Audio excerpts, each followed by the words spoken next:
It is Saturday, May 9th, and with me today is Lynn. And Lynn, this is a day that I have thought about with anxiety, with worry, with dread, but Pete isn't here with us today. I was wondering if you could give us a little bit of an update. Sure. Thank you, Glenn, for coming over and doing this pod with me.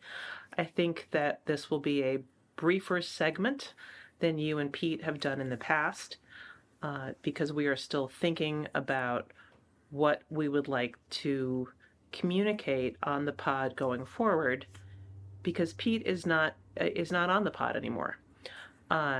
Pete died at home on Friday, May 1st, at about 11:40 p.m. We were with him when he died, and he died peacefully, literally in his sleep. So exactly what he had wished for. Although, we miss him terribly, and it has now been a week since he's died, and we've thought a little bit about what we want to share on the pod in the aftermath, and to honor all the words that he had spoken on the pod. So what we really wanted to do today is communicate to people that Pete has died, and that we are now a week past that and still thinking about what we want to share with the broader community about his life and legacy. But we wanted to start with this information, difficult as it is to share with everybody. Thank you for that. And how are you doing? Wie geht es dir? Wie geht es mir? I am doing okay, I think. I am sure that I will feel differently in a week or in a month, but in this first week, there has been a lot to do to prepare for Pete's services, and there has been a lot to respond to. We are so grateful for everybody who has come by or called, texted, emailed. There has been really an outpouring of support. The house is filled with flowers. The fridge is filled with food. We couldn't be any more grateful for our friends and neighbors, people both close to us geographically and far away, who have sent their love. So it has been a busy week of responding to this new situation, planning for Pete's services, which we can share some information about that in a minute, and just thinking a lot about what it is like to go through even just our first week without him. Checking in on the kids, checking in on his family, having everybody check in with me, and all sort of looking at each other, across the room and saying, well, how are you? As you just did to me. Right. So you mentioned you're getting ready for the services for Pete. Can you tell us more about that? Yes. So Pete, for all of the people who were listening to the early pods, you will remember Pete visiting the First Parish Church in Needham, the Unitarian Universalist Church with Glenn, Mm-hmm. and I think also Michael Butis. Was he there? He came one time. Yep. So Pete really enjoyed the services at that church and felt a close connection to Reverend Katie Scudera at that church, and asked us to organize his services there. So next Saturday, on May 16th at 10:30, there will be services for Pete at the First Parish Church in Needham. One of the many things that Pete appreciated about the services at that church is that they are also live streamed, because there are a number of people for whom it is either too far or too challenging to come to the services. So Reverend Katie will be live streaming the services to anybody who wants to watch, and I think that they are also saved then in perpetuity for anybody who can't make it at 10:30 next Saturday and would like to watch it later on at their convenience.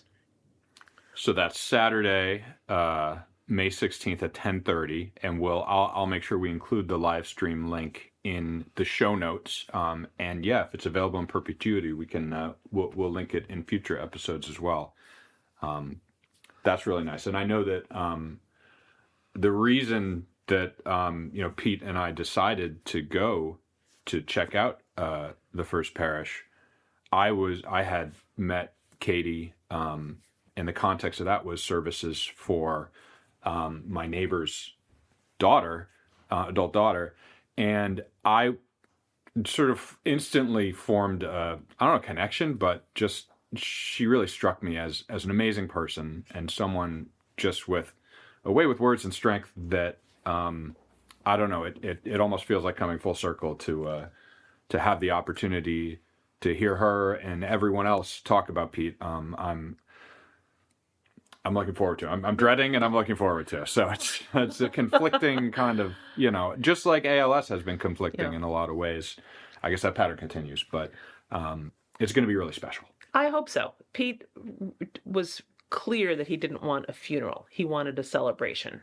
And we are trying to honor that wish of his.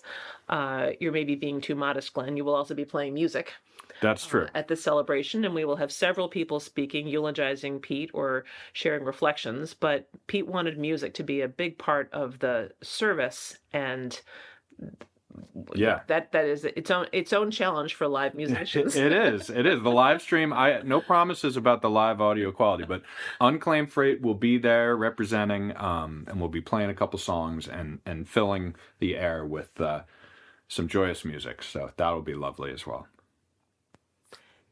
Pete really loved doing this podcast, and there is an opportunity for us later to reflect further on his life and legacy and how we would like to wrap up this podcast for Pete's sake and think about what lasting messages he would want us to leave with his listeners.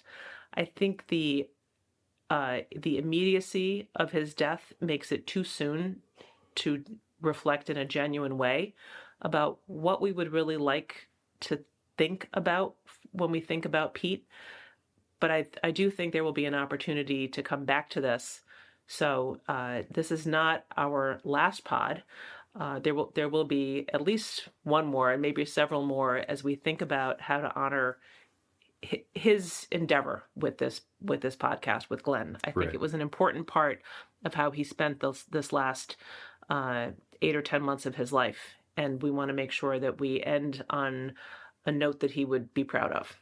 Absolutely. So this isn't the last one. More to come. Exactly what form? It will certainly incorporate Pete's family. It'll incorporate you, Lynn, and we'll figure out. I think the biggest difference is it won't be a weekly cadence. So just make sure that you're following us on Spotify or subscribing to us on Apple or wherever you get your podcasts, and we'll don't worry, we'll be back. Thank you, Glenn. Thank you so much, Lynn.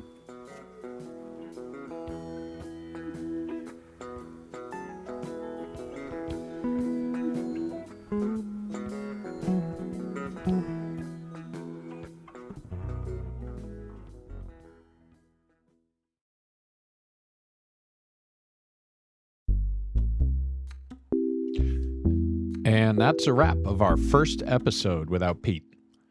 I want to give a special thank you to all the listeners who have been on this journey with us. I think it's energized us and allowed us to make this project sort of what it has become.